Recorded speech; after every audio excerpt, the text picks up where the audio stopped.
যার মধ্যে রয়েছে biology, etiology, explanation and intervention for mood disorders and schizophrenia. ঠিক আছে? তো application in case of mood disorder and schizophrenia.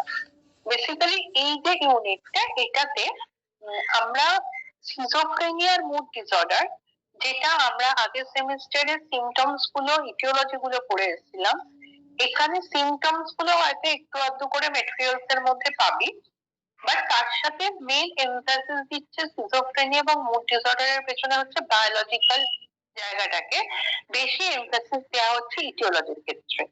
মনে করা হয় যে বায়োলজিক্যাল দিক থেকে মেইনলি সিজোফ্রেনিয়া এবং মুড ডিসঅর্ডারটা বেশি আসে, ঠিক আছে, দেন অন্য কোনো সাইকোলজিক্যাল ফ্যাক্টর বা সোশ্যাল ফ্যাক্টরের থেকে বায়োলজিক্যাল ইটিওলজিটা বেশ ইম্পর্টেন্ট একটা মুড ডিসঅর্ডার এবং সিজোফ্রেনিয়ার ইটিওলজিক্যাল এক্সপ্লেনেশন।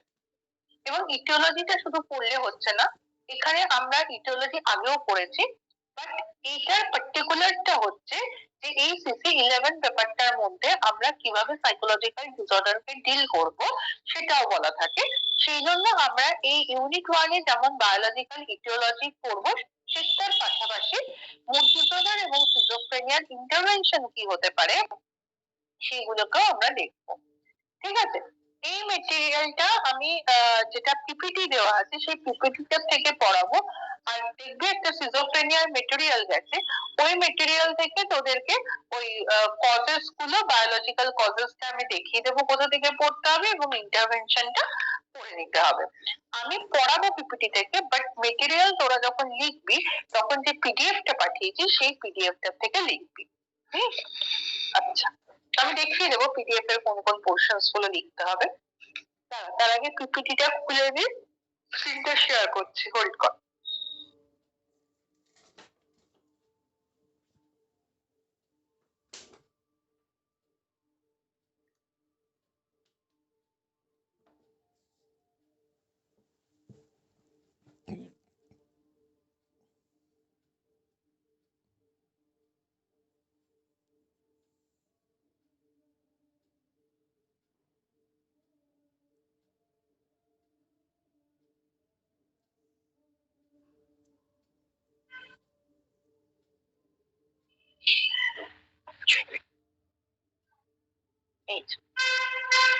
এটাতে প্রথমে বায়োলজিক্যাল কজটাতে যাচ্ছি আমরা। বায়োলজিক্যাল কজের মধ্যে মেইনলি যে কজ গুলোকে আমরা হাইলাইট করব সেগুলো হচ্ছে genetics, biochemical, neuro anatomical, immunological ব্যাপারগুলো, ইমিউনোকেমিক্যাল যে ব্যাপারগুলো রয়েছে সেগুলো, এবং ডায়াগনোসিস স্ট্রেস মডেল। তো বায়োলজিক্যাল কজেস বলতে আমরা জিনগত সূত্র থেকে কোনো প্রবলেম এসছে কিনা বা জেনেটিক্যাল কোনো ডিসঅর্ডার আছে কিনা সেটা যেমন দেখি, তেমনি আমাদের প্রত্যেকের শরীরে যদি যে নিউরো ট্রান্সমিটার যে কেমিক্যাল গুলো রয়েছে সেগুলোর যদি সিক্রিয়েশন ঠিক মতন করে না হয় বা তার যদি ব্যালেন্স ঠিক মতন না থাকে, তাহলে বলা হয় সেগুলো কিছু কারণে সাইকোলজিক্যাল ডিসঅর্ডারের সাথে রিলেট করছে। এছাড়া আমাদের নার্ভাস সিস্টেমের যদি কিছু প্রবলেম থাকে অ্যানাটমিক্যালি, এবং ইমিউনোলজিক্যাল সিস্টেমে যদি কোনো দুর্বলতা থাকে, সেখান থেকেও মুড ডিসঅর্ডার বা সিজোফ্রেনিয়া হলেও হতে পারে। এছাড়া ডায়াগনোসিস স্ট্রেস মডেল, যেখানে বেসিক্যালি ফিজিওলজিক্যাল রিজন এবং সাইকোলজিক্যাল রিজনিংটা মার্জ করে এক্সপ্লেন করা হয়েছিল যে কিভাবে স্ট্রেস আর মানে বডির সাথে স্ট্রেস মানে সাইকোলজিক্যাল ব্যাপারটা কিভাবে অ্যাটাচ, এবং সেখানের যদি কারোর একটা মানুষের দীর্ঘদিন ধরে স্ট্রেস চলতে থাকে তাহলে তার মধ্যেও কিন্তু মুড ডিসঅর্ডার বা সিজোফ্রেনিয়া হলে হতে পারে। তো এই বায়োলজিক্যাল কজ গুলোকে আমরা এক্সপ্লেন করব হচ্ছে প্রথমে বায়োলজিক্যাল ইটিওলজির মধ্যে। আচ্ছা, প্রথমে দেখ জেনেটিক্স। জেনেটিক্সে যদি আমরা আসি,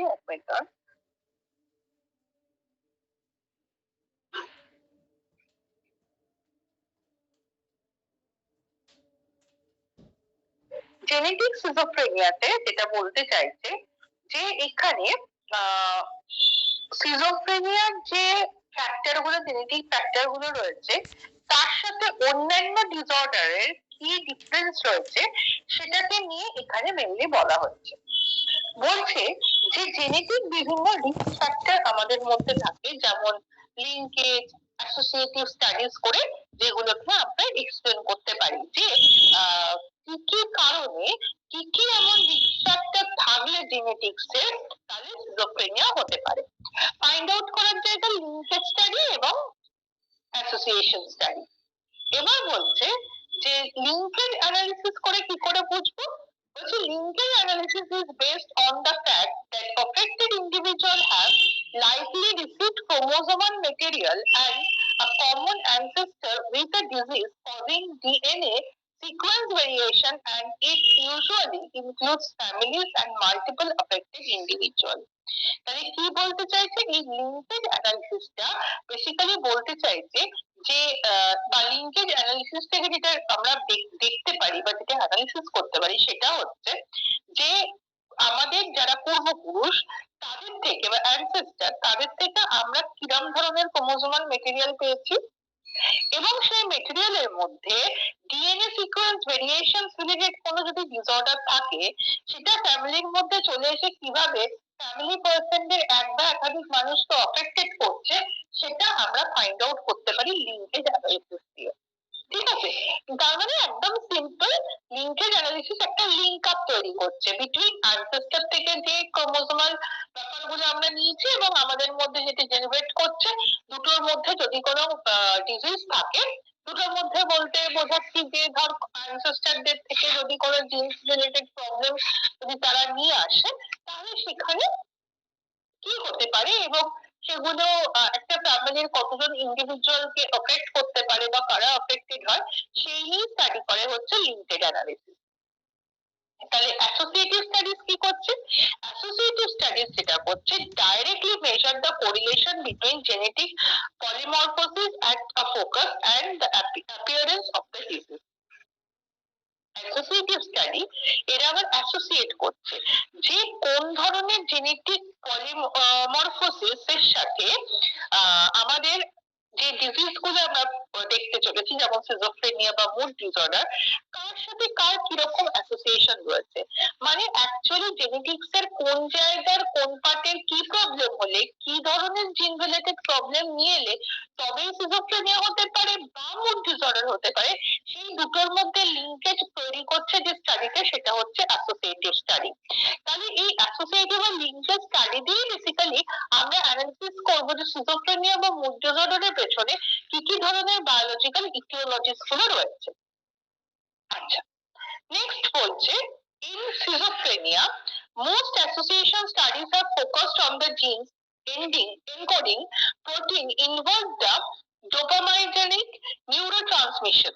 ঠিক আছে, বলছে যে যাদের বেসিক্যালি সিজোফ্রেনিয়া হয়েছে বা হয় তাদের একটা অ্যাসোসিয়েশন স্টাডি করে দেখা গেছে যে জিনের যে তৈরিটা জিনটা যেভাবে তৈরি হচ্ছে সেটার মধ্যে যদি কোনোভাবে প্রোটিন ইনভলভ থাকে এবং তার যে নিউরো ট্রান্সমিটারটা সেটা যদি ডোপামাইনজেরিক হয় তাহলে সেখান থেকেও কিন্তু সিজোফ্রেনিয়া হওয়ার সম্ভাবনা আছে। এই পার্টগুলো হাইলাইটেড পার্টগুলো ভালো করে মুখস্থ করতে হবে কিন্তু, ঠিক আছে, যত না বোঝার ব্যাপার তার থেকে মুখস্থের ব্যাপার এই পার্টটাতে ভীষণভাবে বেশি। আচ্ছা, schizophrenia significantly aggregate in families of schizophrenia provides more than healthy controls। বলছে যে অবভিয়াসলি সিজোফ্রেনিয়া সেই সব ফ্যামিলির মধ্যেই হবে যাদের বংশ পরম্পরায় সিজোফ্রেনিয়াটা চলে আসছে, কাদের কমবে দেন হেলদি কন্ট্রোল। অনেকেরই এই ধরনের সিমটমস থাকতেই পারে, যেমন কোনো বেশি চিন্তা ভাবনা করে কাউকে হ্যালুসিনেট করছে, কারোর প্রতি ইলিউশন তৈরি হচ্ছে বা তোর ডিলিউশন তৈরি হচ্ছে, এগুলো কারোর না কারোর মধ্যে থাকতেই পারে, কিন্তু সে যদি সেই জিনিসগুলোকে নিজেকে হেলদিয়ার ওয়েতে কন্ট্রোল করে নিতে পারে তাহলে কিন্তু তার সিজোফ্রেনিয়া হবে না। কিন্তু যে মানুষটা কন্ট্রোল করতে পারে না তার মধ্যে সিজোফ্রেনিয়া আসার চান্সেসটা বেড়ে যায়। আচ্ছা, এখানে যেটা দেখলি তোরা যে কি কি আমরা স্টাডি করব, কি কি প্রসেস স্টাডি করবো লিঙ্কেজ আর অ্যাসোসিয়েশন দিয়ে, সেটা গেল। এবারে হচ্ছে যে টুইন এন্ড অ্যাডাপ্টেশন স্টাডিজ দিয়ে কি করে বুঝবো। টুইন এন্ড অ্যাডাপ্টেশন স্টাডিজ এর মধ্যে যেটা বলতে চাইছে দেখ One way of studying the specific contribution of heredity and environment is to investigate subjects separated from their biological parents at an early age and brought up by non-related foster or adoptive parent.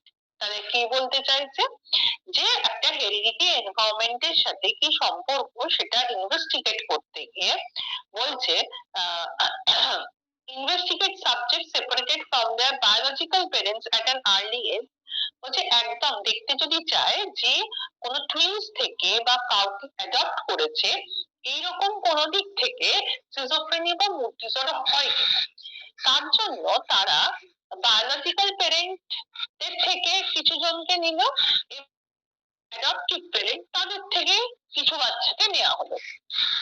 তাহলে একদম biological parent আর adopted parent দুজনকে নিয়ে study করা হবে যে কি ব্যাপারটা হচ্ছে সিজোফ্রেনিয়ার পেছনে কি রিজন রয়েছে।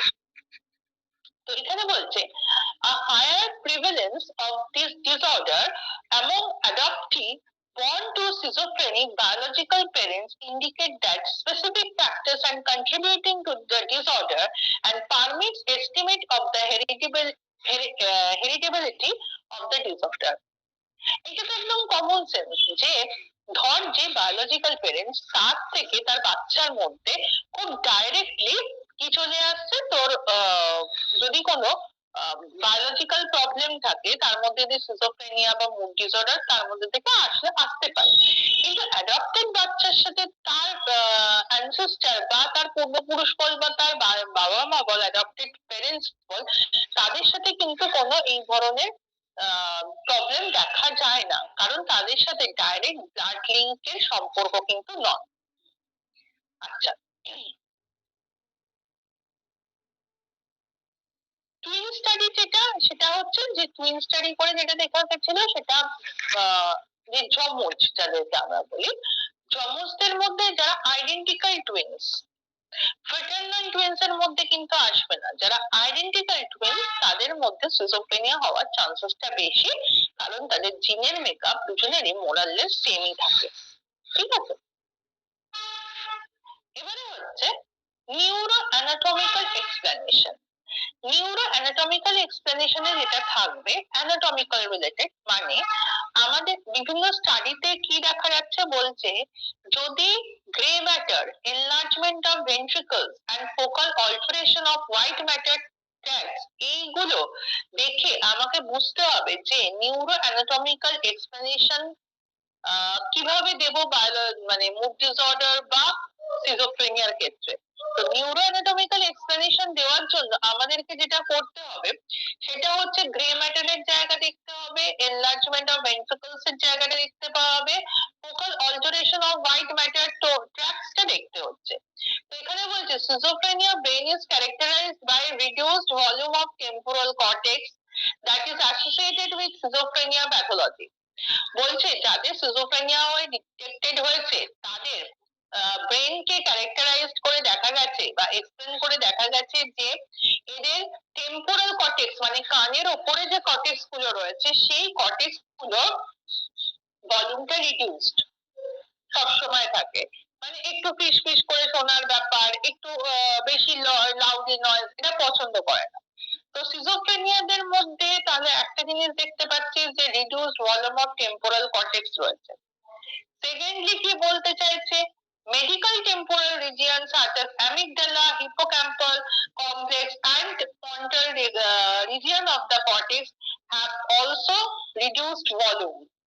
বলছে অনেক সময় দেখা যায় কিছু টেম্পোরাল রিজিয়ন এর কাছাকাছি মানে টেম্পোরাল কর্টেক্স এর কাছাকাছি কি থাকে amygdala, hippocampal complex, frontal region of the cortex এইগুলোরও কিন্তু ভলিউম কমে যায় যদি কিনা তোর এই টেম্পোরাল কর্টেক্স এর ভলিউম কমতে থাকে, তার অ্যাসোসিয়েটেড এইগুলোরও ভলিউম কমতে থাকে এবং তার ফলে থ্যালামাসের মধ্যে যে নিউক্লিয়াই গুলো ছিল সে যার মধ্যে পালভিনার এন্ড মেডিকাল ডরসাল নিউক্লিয়াই রয়েছে যেগুলো আমাদের কর্টিক্যাল রিজিয়ন এর যে জায়গাগুলোকে রিডিউস করে, এবং যত রিডিউস করবে তত আমাদের বায়োলজিক্যালি একটা চান্সেস তৈরি হবে সিজোফ্রেনিয়া। বায়োলজিক্যাল এক্সপ্লেনেশন দিক থেকে যদি আমরা বলি, তাহলে একটা চান্সেস তৈরি হবে সিজোফ্রেনিয়া এবং মুড ডিসঅর্ডারের জন্য। ঠিক আছে। এছাড়াও সিজোফ্রেনিয়াকে যদি আরেকটু ডেসক্রাইব করতে চাই, তাহলে আমাদেরকে ব্রেন স্ট্রাকচার, আমাদের প্রত্যেকের ব্রেনের কর্পাস ক্যালোসামের স্ট্রাকচার, সেরিব্রাম, এইগুলোরও কিন্তু জায়গাগুলো দেখে নিতে হবে টেস্টিং করে, যে ঠিক ঠিক জায়গা আছে কি নেই। ঠিক আছে। ঠিক ঠিক জায়গা আছে কি নেই মানে কোনো জায়গাটা এনলার্জড হয়েছে কিনা, কোনো জায়গায় রিডিউসড হয়ে গিয়ে তার কোনো কাজ বন্ধ করে দিয়েছে কিনা, এই জিনিসগুলো ভেরিফাই করে দেখতে হয়। সেই জন্য সেমিস্টার 2 থেকে কি পড়ানো হয়, বায়োলজির জায়গাটা পড়ানো হয়, যেখানে শেখানো হয় যে বেসিক জায়গাগুলো কি। কারণ বেসিক জায়গা না জানলে কোথা থেকে কি রিডিউসড হয়েছে, বা তোর কোথায় ভলিউম বেড়ে গেছে, তার জন্য মানুষের মধ্যে সিজোফ্রেনিয়া বা মুড ডিসঅর্ডার হচ্ছে, কত পার্সেন্ট হলে সিজোফ্রেনিয়া বা মুড ডিসঅর্ডার বলা যেতে পারে, এগুলো কিন্তু আমরা ঠিক মতন করে এক্সপ্লেন করতে পারবো না। আচ্ছা, নেক্সট হচ্ছে বায়োকেমিক্যাল এক্সপ্লেনেশন। বায়োকেমিক্যাল এক্সপ্লেনেশন এর মধ্যে যেটা বলতে চাইছি, যে আমাদের ব্রেনের মধ্যে যে কেমিক্যালস গুলো রয়েছে, সেই ফ্লোটাকে কিভাবে এফেক্ট করে, মানে সিজোফ্রেনিয়া কে এগিয়ে নিয়ে যায়। বলছে PET scan, position emotion tomography বলে একটা স্ক্যানিং হয়, যে স্ক্যানিং এ শো করে ডিলিউশন এবং হ্যালুসিনেশন এর মধ্যে কি association, and decrease blood flow in the cingulate front left frontal and temporal areas. বলতে চাইছে যে এই যে বায়োকেমিক্যাল যে এক্সপ্লেনেশন এর জায়গাটা আমি তোদেরকে বলছি, এই এক্সপ্লেনেশনটা বোঝার জন্য আগে আমাদের ব্রেনের পিইটি স্ক্যান করতে হবে। পিইটি স্ক্যান করলে বোঝা যাবে যে ডিলিউশন এবং হ্যালুসিনেশনের সঙ্গে কি জিনিস অ্যাসোসিয়েটেড হয়ে রয়েছে, এবং এই অ্যাসোসিয়েশন হওয়ার হয়েছে কিনা বুঝবো কি করে। আমাদের সিঙ্গুলেট এরিয়া, ব্রেনের cingulate area, left frontal, temporal area, এইগুলোতে ব্লাড ফ্লো যদি ডিক্রিজড হয়, তাহলে বুঝতে হবে যে ইন্ডিভিজুয়ালটার মধ্যে বায়োকেমিক্যাল দিক থেকে সিজোফ্রেনিয়ার জায়গাটা ক্লিয়ার হয়েছে, তার মানে তার সিজোফ্রেনিয়া হয়েছে। তো বলছে যে যেহেতু টেম্পোরাল এরিয়ার কথা এখানে বারবার বলছে, তাহলে যে সমস্ত পেশেন্টদের এরকম টেম্পোরাল জায়গাটা প্রবলেম থাকে, তাহলে তাদের অ্যাক্টিভ কি হয়, অ্যাক্টিভ হচ্ছে অডিটরি হ্যালুসিনেশনস আর characterized by increased blood flow in the thalamus, hippocampus, striatum, orbitofrontal and cingulate areas. তার মানে কি বলছে, যে পেশেন্ট যাদের অডিটরি হ্যালুসিনেশন হয়, তাদের আবার থ্যালামাস, হিপোক্যাম্পাস, এই এরিয়াগুলোতে ব্লাড ফ্লো বেশি হয়। আর যাদের মানে হ্যালুসিনেশন আর ডিলিউশনস, এইগুলোর সাথে যদি পার্টিকুলার নরমালটা দেখিস, তাহলে blood flow cingulate, left frontal, temporal এরিয়াজে বেশি হবে। আবার তোর যদি দুটোর মধ্যে অ্যাসোসিয়েশন খোঁজার চেষ্টা না করে, তুই যদি দেখতে চাস যে কোন একজন পেশেন্টের অডিটরি হ্যালুসিনেশন হচ্ছে, এবং এই অডিটরি হ্যালুসিনেশনের পেছনে রিজনটা বায়োলজিক্যাল যদি খুঁজতে চাস, তাহলে দেখতে পাবি যে এদের ব্লাড ফ্লো বেশি হচ্ছে thalamus, hippocampus, striatum, orbitofrontal and cingulate areas গুলোর মধ্যে। নেক্সট এখানে একটা থিওরি রয়েছে, সেটা হচ্ছে ডোপামিন হাইপোথিসিস। ডোপামিন হাইপোথিসিসটা কি? ডোপামিন হাইপোথিসিস হচ্ছে এটা হাইপার অ্যাক্টিভিটিকে D2 রিসেপ্টর যেটা আমাদের মধ্যে রয়েছে, সেই রিসেপ্টরের থ্রু দিয়ে সাবকর্টিক্যাল এবং লিম্বিক ব্রেন রিজিয়ন কন্ট্রিবিউটস করছে পজিটিভ সিমটমস অফ সিজোফ্রেনিয়া। তাহলে যেটা বলতে চাইছে, যে এখানে যে ডোপামাইন হাইপোথিসিস, এই ডোপামাইনের যে ফ্যাক্টরটা, এটা আমাদের নিউরোট্রান্সমিটারের থ্রু দিয়ে আসছে, এবং নিউরোট্রান্সমিটারের যে সাবকর্টিক্যাল এরিয়া সেখানে, এবং লিম্বিক ব্রেন রিজিয়ন, এই দুটোর মধ্যে কন্ট্রিবিউট করছে। তার ফলে ওই ইন্ডিভিজুয়ালটার মধ্যে কিছু পজিটিভ অ্যাফেকশন বা সিমটমস লক্ষ্য করা যাচ্ছে। পজিটিভ সিমটমস মানে কি, হ্যালুসিনেশন, ডিলিউশনস, এইগুলো লক্ষ্য করা যাচ্ছে।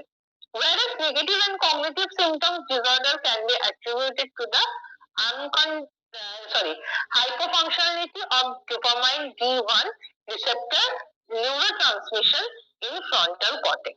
তাহলে পরেরটাতে আবার বলছে যে লিম্বিক সিস্টেম এগুলো তো কন্ট্রোল করছে, আবার negative and cognitive symptoms of the disorder can be attributed to hypoactivity।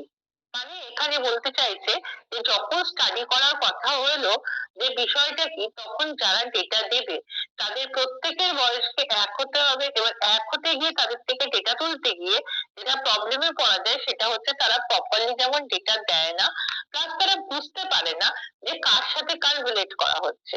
কিন্তু তোরা এতদিনে পড়ে বায়োলজির পার্টটা অন্তত বুঝে গেছিস যে রিলেশনটা কার সাথে কার করা যেতে পারে। তো এই ধরনের যে ডোপামিন হাইপোথিসিস বল, পিইটি স্ক্যান বল, এইগুলো করে কি হচ্ছে বায়োলজিক্যাল এক্সপ্লেনেশন থেকে তোর কি বলে সিজোফ্রেনিয়ার যে বায়োলজিক্যাল ইডিওলজি গুলো সেগুলো তোরা জানতে পারছিস। আচ্ছা, নিউরোকেমিক্যাল অ্যানালিসিস ইন্টারভেনশন চলে আসবে। আচ্ছা, এবার হচ্ছে ইমিউনো হিস্টোকেমিক্যাল অ্যানালিসিস। বায়োলজিক্যাল দিক থেকে সিজোফ্রেনিয়া হয়েছে বোঝার জন্য কি করতে হচ্ছে, অ্যানালিসিস করতে হচ্ছে আমাদের সাইন্যাপটিক ট্রান্সমিশন। বলছে যে connectivity between the mediodorsal thalamic nucleus and dorsal prefrontal cortex is paired with due to decrease such as due to the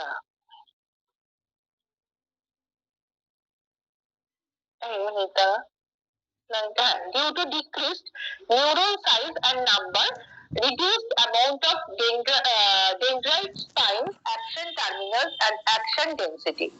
মানেটা কি বলতে চাইছে যে তো এখানে বলছে যে যদি একটা প্রপার বায়োলজিক্যাল অ্যানালিসিস আমরা চাই তাহলে সেই অ্যানালিসিসটা আমরা ইমিউনো হিস্টোকেমিক্যাল এর থ্রু দিয়ে দেখতেই পারি।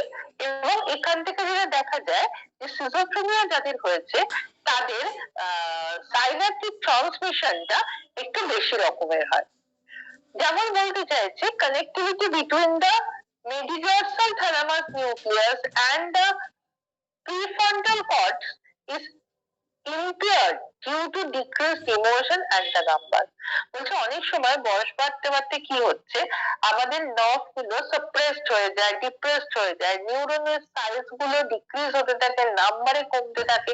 তার ফলে যেটা দেখা যায় যে বায়োমেডিক্যাল যে থ্যালামিক নিউক্লিয়াস আর ডরসাল প্রিফ্রন্টাল কর্টেক্স এগুলো ঠিক ভাবে ঠিক সময় রিপ্লাই করে উঠতে পারে না। ঠিক আছে, তার ফলে ওই জায়গাগুলো অ্যাবনর্মাল ওয়েতে কাজ করলে সেখান থেকে তাহলে কি হতে পারে, সেখান থেকে তাহলে এটা হচ্ছে ইমিউনো হিস্টোলজিক্যাল অ্যানালিসিস এর থ্রু দিয়ে আমরা এক্সপ্লেন করতে পারছি। তাহলে এই যে এক্সপ্লেনেশনটা বায়োলজিক্যাল এক্সপ্লেনেশনটা এখানে যে কটা পয়েন্ট আছে সেই পয়েন্টস গুলো ধরে তোদেরকে পড়তে হবে। ঠিক আছে, এটা বোঝাতে পারলাম?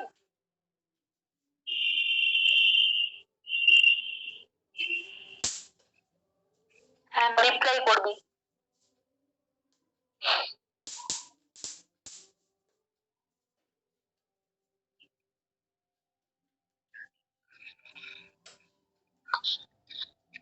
বুঝতে পেরেছিস?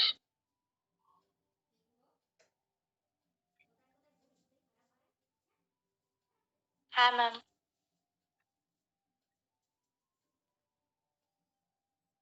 আচ্ছা,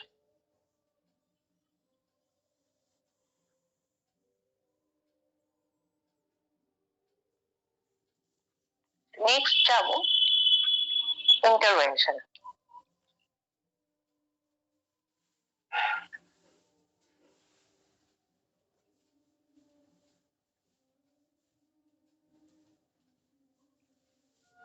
ইন্টারভেনশনের ক্ষেত্রে দেখ সাইকোলজিক্যাল ওয়েতে যে ইন্টারভেনশনস গুলো রয়েছে তার মধ্যে প্রথমেই রয়েছে অ্যান্টিসাইকোটিক্স। ইন্টারভেনশনের মধ্যে সাইকোসোশ্যাল ইন্টারভেনশনটা মেন, আমি সাইকোলজিক্যাল বলে ফেললাম, সাইকোসোশ্যাল ইন্টারভেনশন। কারণ বায়োলজিক্যাল এক্সপ্লেনেশন করছি, বায়োলজিক্যাল জায়গাটা তো লাগবেই, তার সাথে সাইকোসোশ্যাল এক্সপ্লেনেশন দিয়ে বা ইন্টারভেনশন করেও তার যে প্রবলেমস গুলো রয়েছে সিজোফ্রেনিয়া বা মুড ডিসঅর্ডার, সেগুলো কিছুটা হলেও রিমুভ করা যায়। তো এখানে যেটা চলে সেটা হচ্ছে ফার্মাকোলজিক্যাল ইন্টারভেনশন। এবার ফার্মাকোলজিক্যাল ইন্টারভেনশন মানে বুঝতে পারছিস যে এখানে মেডিসিন জাতীয় কিছু জিনিস আসবে। এখানে অ্যান্টিসাইকোটিক সিটটা কি বলছে, first generation antipsychotic medications, example ক্লোরোপ্রাজল, না ক্লোপ্রোমাজিন, আর হচ্ছে হ্যালোপেরিডন।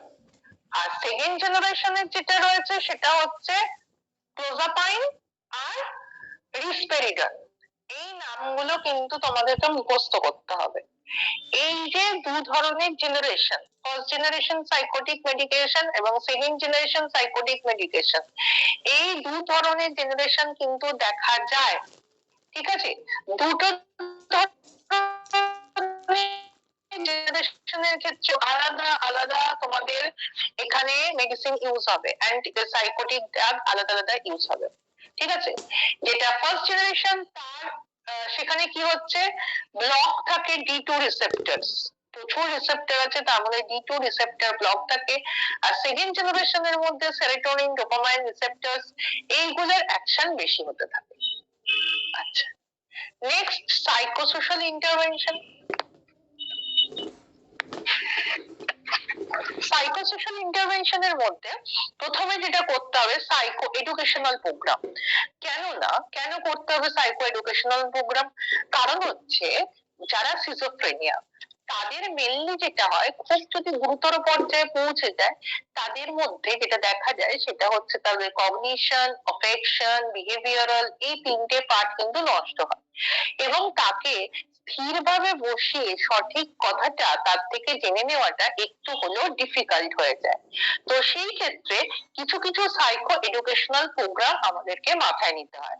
যেমন যাদের সিজোফ্রেনিয়া হয়েছে, ফ্যামিলির পার্সনদের উচিত তাদের প্রপার কেয়ার করা, তাদের সাপোর্ট করা, তাদের যখন ইলনেস হচ্ছে সেই ইলনেস গুলোকে ঠিক ভাবে রিমুভ করা, তাদেরকে যে কোনো বিষয় রাইট ইনফরমেশন প্রোভাইড করা, এইগুলো করাটা উচিত as per American hospital association 1975।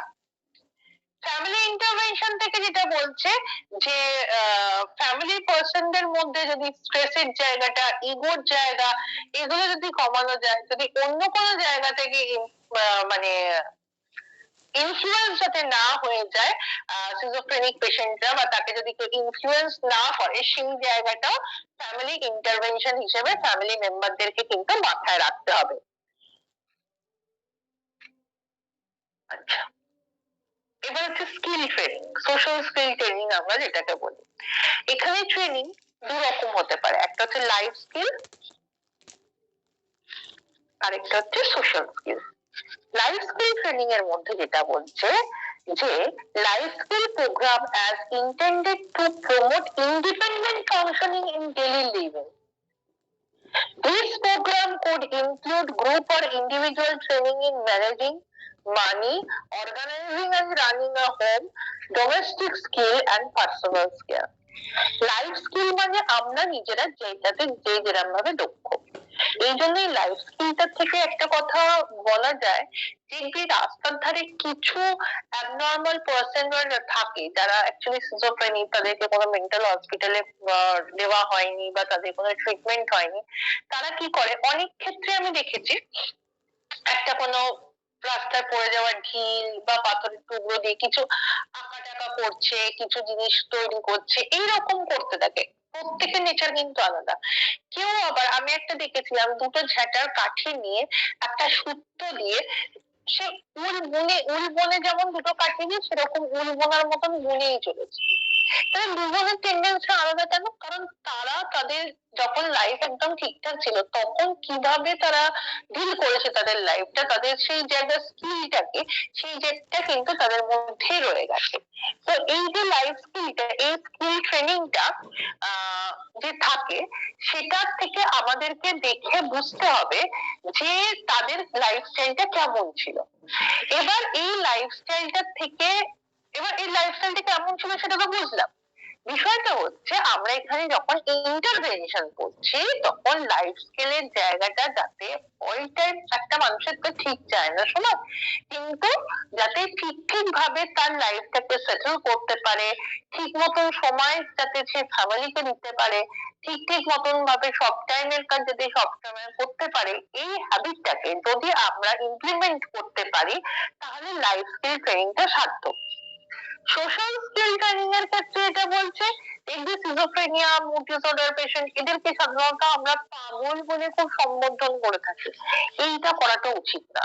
এটা কিন্তু যাদের কম লেভেলের সিজোফ্রেনিয়া আছে, জাস্ট আইডেন্টিফাইড হয়েছে, তারা কিন্তু অন্যরকম ভাবে নেবে এবং নিলে তাদের মধ্যে থেকে কিন্তু এই সিজোফ্রেনিয়ার যে নেগেটিভ ধারণাটা সেটা কিন্তু বার করাটা খুব ডিফিকাল্ট হবে। কারণ এই একটা স্ট্র্যাটেজি দিয়ে তাদের যে সোশ্যাল পারফরমেন্স গুলো, তাদের স্ট্রেস লেভেলটা রিডিউস করা, এগুলো সহজ পন্থা হয়ে দাঁড়াবে যদি সোশ্যাল স্কিলকে আমরা প্রায়োরিটি দিই। এছাড়া কগনিটিভ রিহ্যাবিলিটেশন আছে। দেখ, সত্যি কথা একদমই ঠিক যে সিজোফ্রেনিয়া হলে এইগুলো কোনোভাবেই দেওয়াটা পসিবল না। তাও ধর একদম ইনিশিয়েটিভ জায়গায় হয়েছে বা যাতে এই রোগগুলো না আসে, সে আমি দেখলাম যে জিনগত কারণে আমার ফ্যামিলির কারো ছিল, যাতে আমার মধ্যেও না আসে, যাতে এই প্রবলেমটা নিয়ে আমার নেক্সট জেনারেশনকেও ভুগতে না হয়, তার জন্য আমরা ইন্টারভেনশন স্ট্র্যাটেজি গুলো প্রপারলি নেবো।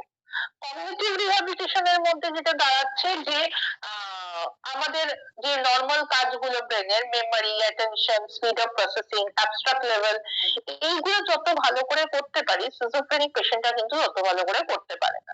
তো তাদের সেই ক্ষেত্রে এটা দরকার, তাদের প্রপার প্র্যাকটিস করানো, বারবার একই জিনিসকে করানো, করে করে করে করে তার ব্রেনের জায়গাটাকে স্মুথ করার দরকার আছে। Cognitive behavioural therapy, cognitive behavioural therapy তো আমরা আগের দিনই পড়লাম, যেখানে বলতে চাইছে যে আমাদের কগনিটিভ জায়গাগুলো, চিন্তা ভাবনার জায়গাগুলো এবং তার অ্যাসোসিয়েটেড যে হ্যাবিচুয়াল যে প্যাটার্ন অফ বিহেভিয়ার, সেইগুলোকেও ঠিকঠাক রাখার দরকার আছে। কারণ দেখ, আমার একটা কোনো ভ্রান্ত ধারণা কিরকম, যে বেড়াল রাস্তা দিয়ে কাটলে যদি আমরা সেখানে থুতু না ফেলি বা কোন একটা পার্সন যদি বেরিয়ে না যায় ততক্ষণ আমরা ওখানে দাঁড়িয়ে থাকবো, বেরোলেই হচ্ছে বেড়াল কেটে গেলে রাস্তা দিয়ে বেরোলেই অঘটন ঘটবে, এই ঘটবে সেই ঘটবে, এই প্রবলেম ওই প্রবলেম, এরকম আমরা অনেক কিছু ভাবতে থাকি। তো আমাদের মেনলি সিজোফ্রেনিয়াটাও কিন্তু ঠিক এরকম ভাবেই ফর্ম করে। কারণ সিজোফ্রেনিয়া মানে হচ্ছে স্পিড অফ মাইন্ড, যেখানে আমাদের বডি মানে আমাদের মাইন্ড মানে কগনিটিভ জায়গা, অফেক্টিভ জায়গা, বিহেভিয়ারাল সাইড, তিনটে দিকই নষ্ট হয়ে গেছে। সো এই ধরনের জায়গাগুলোতে আমাদের কিন্তু কগনিটিভ বিহেভিয়ারের দিকটাকে মাথায় রেখে ইন্টারভেনশন করাটা প্রয়োজন, কিন্তু দেওয়াটা ডিফিকাল্ট, সিবিটি দেওয়াটা খুব ডিফিকাল্ট। বেসিক্যালি এখানে ড্রাগ, মেডিসিন এগুলো দিয়ে এই ধরনের পেশেন্টদেরকে ঠিক রাখা হয়। আদারওয়াইজ কিন্তু তুই যদি ভাবিস, তোরা যদি ভাবিস সিবিটি অ্যাপ্লাই করবো, সেটা বুঝতে পারবে না। কারণ তারা তো নিজস্ব জগতে রয়েছে, তাদেরকে সেই জায়গাটা বোঝানো, এই বিষয়টার ভালো দিক খারাপ দিক বোঝানো, এটা খুব ডিফিকাল্ট হয়ে যায়। ঠিক আছে, তাও সিবিটি দিয়ে অনেকেই রেসপন্স করে, সেই রেসপন্সের জায়গাটা যদি পাওয়া যায় সেগুলো আমরা করতেই পারি। এবার আছে অ্যাপ্লিকেটিভ পার্ট।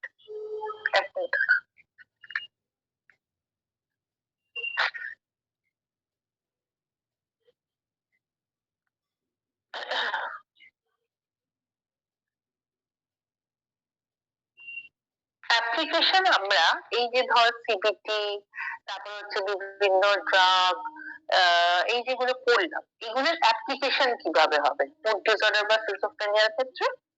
স্টেপ ওয়ান বলছে clinical assessment to have a definite diagnosis. ফার্স্টে আমি ট্রিটমেন্ট শুরু না করে আগে আমাকে টেস্ট করে দেখে নিতে হবে যে আদৌ ইন্ডিভিজুয়ালটার মধ্যে সেই সমস্যাটা আছে কিনা, এর ক্লিনিক্যাল অ্যাসেসমেন্ট হওয়া, প্রপার ডায়াগনোসিস হওয়ার প্রয়োজন আছে। Number two, need to decide whether the treatment should be carried in hospital or in an outpatient unit. বলছে যখন ধর আমরা সিজোফ্রেনিয়া পেশেন্টদেরকে কন্ট্রোল করতে পারছি না, তখন কি তাদের কোনো মেন্টাল হসপিটালে দেবো না আউটপেশেন্ট পেশেন্টদের কাছে রাখবো, এইটাকে বুঝতে হবে। তো এটা বুঝতে গেলে level of education and aggressiveness, suicidal risk, social support, lack of insight, এইগুলো যদি তৈরি হয় ইন্ডিভিজুয়ালটার মধ্যে, তাহলে বুঝে নিতে হবে যে তার হসপিটালাইজ করার প্রয়োজনীয়তা আছে। কারণ আউট পেশেন্ট হিসেবে যদি আমি তাকে দেখি, তাহলে কতগুলো পেশেন্ট দাঁড়িয়ে আছে, সেখানে একজন ডাক্তারের পক্ষে সম্ভব নয় যে প্রত্যেকের ইনসাইটটা গ্রো করানো, তার জন্য আমাদের কাছে পাঠানো হয়, মানে যারা সাইকোলজি নিয়ে পড়াশোনা করেছে তাদের কাছে পাঠানো হয়। বা এমনও কেউ আছে মুড ডিসঅর্ডারের মধ্যে তোর ডিপ্রেশনও পড়ছে বা এগুলো পড়ছে, তো এই যে মুড ডিসঅর্ডারের সাথে কোনো সুইসাইডাল রিস্ক এগুলো রিলেট করছে কিনা, বা এইসবের ক্ষেত্রে কোনোভাবে সোশ্যাল সাপোর্ট দেওয়া যায় কিনা, তাতে করে তারা যদি ঠিক জায়গায় ফিরে আসতে পারে সেটা দেখা। লেভেল অফ এডুকেশন, অ্যাগ্রেসিভনেস, এটা লেভেলটা কি রয়েছে, এটাকে কি করে কন্ট্রোল করা যায়, এই জায়গাগুলো স্টেপ টুতে ভাবতে হবে, ডিসাইড করতে হবে কি করে এগুলো করা যেতে পারে। স্টেপ থ্রিতে আমরা সাইকো এডুকেশনাল ইন্টারভেনশন দিতে পারি, মানে যেহেতু একটা প্রবলেমেটিক চাইল্ড, তাই বাবা মা বাচ্চা একসাথে মিলে ট্রিটমেন্ট দিলে হয়তো ভালো হয়, কারণ প্রত্যেকের সাথে প্রত্যেকের কনভারসেশন, প্রত্যেকের সাথে জানা বোঝার ব্যাপারটা ঠিক ভাবে তৈরি হয়ে যায়। acute phase treatment, acute phase treatment হচ্ছে যেখানে goals are remission of symptoms and management of patient life threatening situation।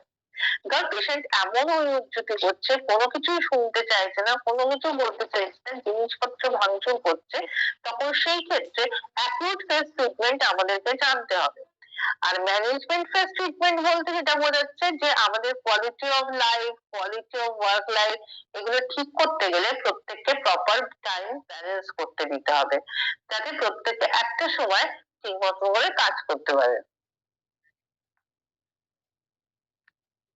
আচ্ছা, নেক্সট হচ্ছে মেইনটেনেন্স ফেজ ট্রিটমেন্ট। অ্যাকিউট ফেজটা গেলে এবার মেইনটেনেন্স ফেজ ট্রিটমেন্ট। মেইনটেনেন্সে বলছে আমাদের যদি আমাদের quality of life, work life, তারপর হচ্ছে ঠিক মতন করে প্রপার টাইমে মেডিটেশন করা, ঠিক সময় খাবার দাবার খাওয়া, এগুলো যদি ঠিক মতন করি তাহলে আমাদের ট্রিটমেন্টের জায়গাটা মেইনটেনেন্স এর জায়গায় থাকছে। মানে খুব একটা হাইফাই হয়ে গেল, তাকে ম্যানেজ করার জন্য অ্যাকিউট ম্যানেজমেন্টে নিয়ে আসতে হচ্ছে সঙ্গে সঙ্গে, এরকম না।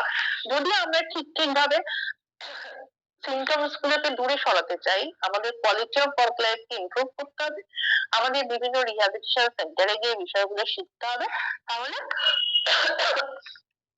আমাদের ট্রিটমেন্টটা অনেকটা প্রপার ওয়েতে হবে। নেক্সট 6 নম্বর বলছে reinforce the need for compliance to treatment. এবারে 6 নম্বরটা যেটা বলছে যে আমাদেরকে এটাও বুঝতে হবে যে কিভাবে রিইনফোর্স করা যেতে পারে। রিইনফোর্স করা যেতে মানে কাকে রিইনফোর্স করবো, সিমটমস গুলোকে না, রিইনফোর্স করবো যে ট্রিটমেন্টটা যাতে মানুষটা নেয় বা ফ্যামিলি মেম্বাররাও যাতে উইলিংলি এসে ট্রিটমেন্টটা করায়, এই বিষয়ে আমাদেরকে রিইনফোর্স করতে হবে। রিইনফোর্স করলে তাদের সে প্রপারলি বিষয়টা সম্পর্কে একটা আইডিয়া করতে পারবে। এবং বারবারই একটা কথা মাথায় রাখবে, একদম এক্সট্রিম লেভেলে সিজোফ্রেনিয়া হয়ে গেছে তার কিন্তু এই জায়গাগুলো তৈরি হবে না। খুব কম দিনের মধ্যেই ধরা পড়েছে সিজোফ্রেনিয়া, তাকে এই সমস্ত জায়গায় বিভিন্ন রকম ভাবে ট্রেনিং দিয়ে কি করা হয়, তাকে মেনস্ট্রিমে নিয়ে আসা যেতে পারে। ঠিক আছে, তো এই যে মেনস্ট্রিমে নিয়ে আসার জন্য ধর সে কিছু ভালো কাজ করলো, তুই যে কাজ দিলি সেই কাজটা করলো, সেগুলোকে যদি আমরা প্রপারলি রিইনফোর্স করি তাহলে এই প্রবলেমটা থেকে তারা দূরে সরে থাকবে বা তাদের উপকার হবে যাদের সিজোফ্রেনিয়া ধরা পড়েছে। তো এটা কেন হচ্ছে, তো সিজোফ্রেনিয়ার মেন তোর ওই আউটলাইন স্ট্রাকচারটা, ঠিক আছে, যে এখানে আমরা দেখলাম যে কিভাবে তো সিজোফ্রেনিয়াটার বায়োলজিক্যাল ইটিওলজি গুলো কি হতে পারে, তার ট্রিটমেন্ট কি হতে পারে, অ্যাপ্লিকেটিভ পার্ট গুলো কি, এগুলো দেখলাম, ঠিক আছে। এবার দেখ যেখান থেকে বেসিক্যালি এটা পড়বি, এই যে ইউনিটটা পাঠিয়েছি 21 পাতার,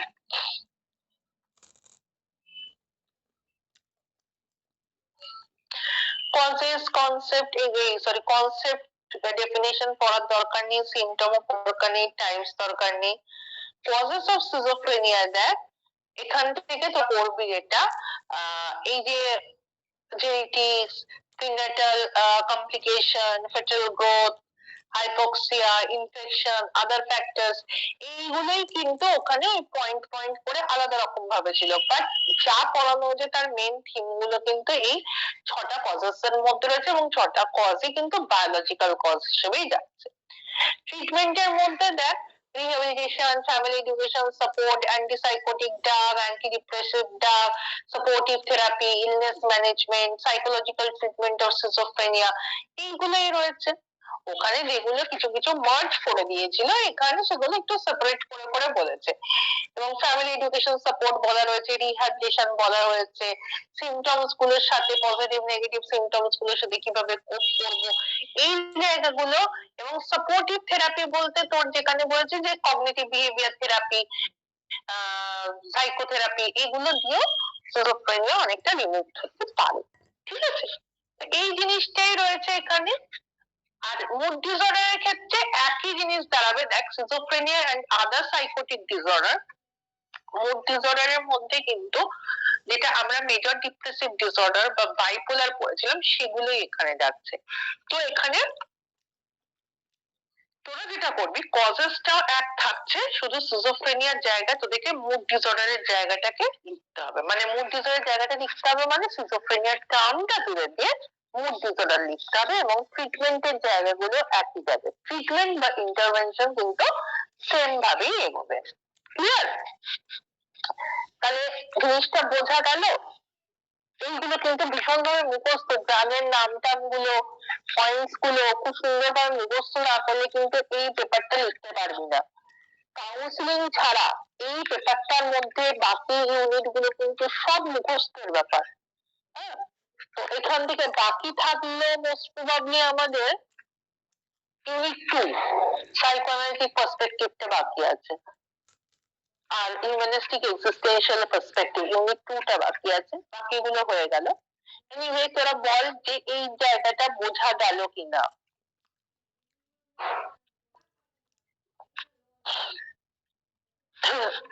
বুঝতে পারলি? হ্যাঁ ম্যাম। ঠিক। আচ্ছা, বুধবার দিন কলেজের একটা ছুটি থাকবে, হ্যাঁ, তো সেই দিনকে আমার ওই যে একটা ক্লাস বাকি ছিল না মোরাল ডেভেলপমেন্টে, সেটা আমার নেওয়া হয়নি, ওটা আমি দুপুরের দিক হোক বা কখনো আমি একটা ক্লাসের টাইম তোদেরকে বলে দেবো। দুপুরের দিকে হলে তোর এদের নাও হতে পারে, কি বল, ভিক্টোরিয়া কলেজের নাও হতে পারে। তো সেটা আমি মঙ্গলবার দিন ভিক্টোরিয়ার সাথে কথা বলে নেবো যে ওদের কোন সময়টা সময় হচ্ছে, সেই মতন করে আমার যে ক্লাসটা পেন্ডিং আছে মোরাল ডেভেলপমেন্টে, ওটা একটা টাইম দিয়ে কিন্তু আমি ক্লাসটাকে করিয়ে নেবো বুধবার দিনে। ঠিক আছে, ওটা আগে কিন্তু পেন্ডিং ছিল ক্লাসটা। ক্লিয়ার? ওকে, তোরা লিভ করতে পারিস। থ্যাংক ইউ ম্যাম, লিভ করলাম। Thank you ma'am.